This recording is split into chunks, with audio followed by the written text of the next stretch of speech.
Department Homicide Unit.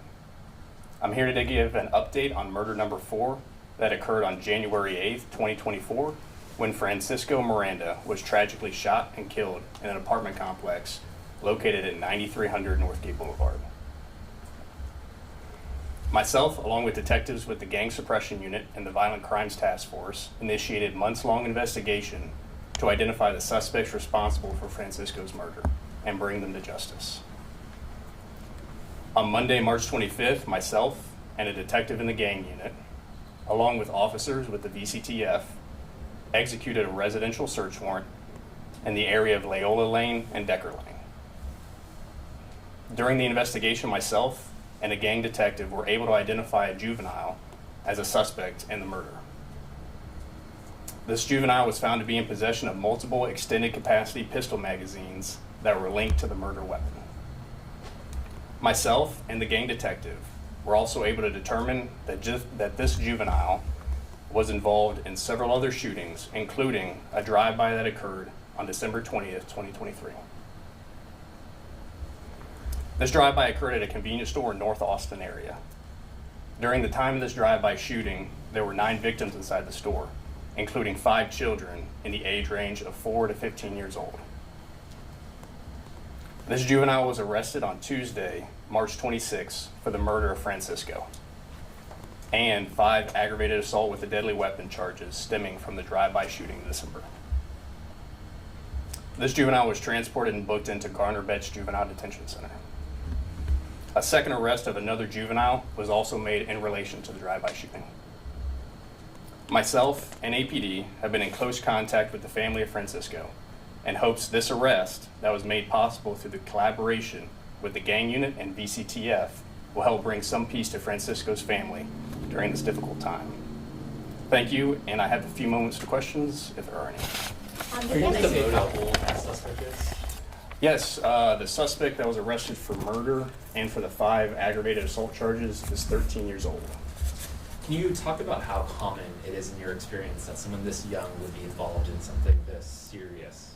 Yeah, so during this investigation, I've been investigating several different juveniles, and in my experience, I haven't seen it like this before, but there does seem to be a high amount of violent crime being committed by juveniles in that North Austin area. Did the juvenile know Miranda at all? Excuse me? The juvenile involved in Miranda's murder, did he know him? No, from my previous press conference that y'all were at, I still believe this is a random act of violence stemming from someone simply running into somebody else. So the gang unit worked this. Would you say that 13-year-old was part of the gang? The gang unit assisted me in this investigation with the homicide unit. So in a traditional gang sense, we don't see this group being like that. We consider it something similar to be a hybrid gang, which is what we call younger juveniles coming together in a area, but not having the generational ties to like traditional well-known gangs. There's not a set of rules or a specific type of code that you see in traditional gangs. And that other person you arrested, is he connected to this? Yes, the second juvenile is known to the other juvenile. Both of them know each other.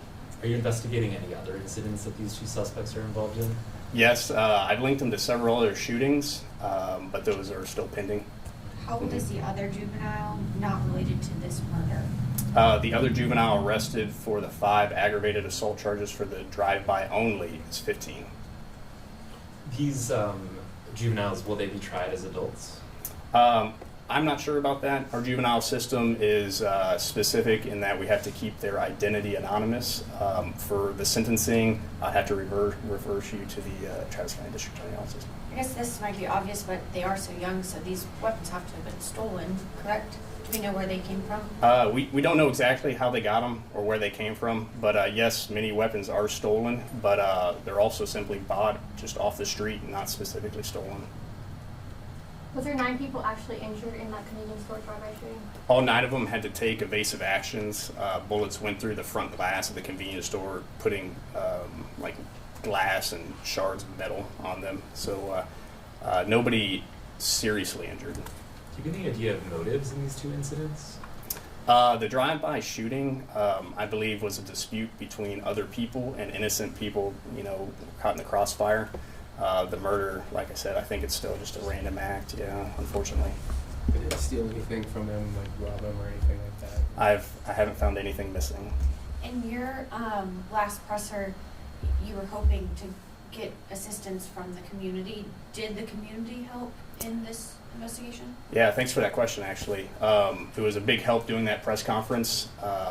It generated a lot of community interest, but unfortunately, there wasn't any leads generated from that. But I believe because of getting the word out, it did help initially, you know, make this case come to a close. Do you think there will be any other arrests as far as murder, the drive-by? It's possible. I've linked, like I said, this juvenile to other shootings, and those are still ongoing. Thank you, everybody. Thanks. Thank you.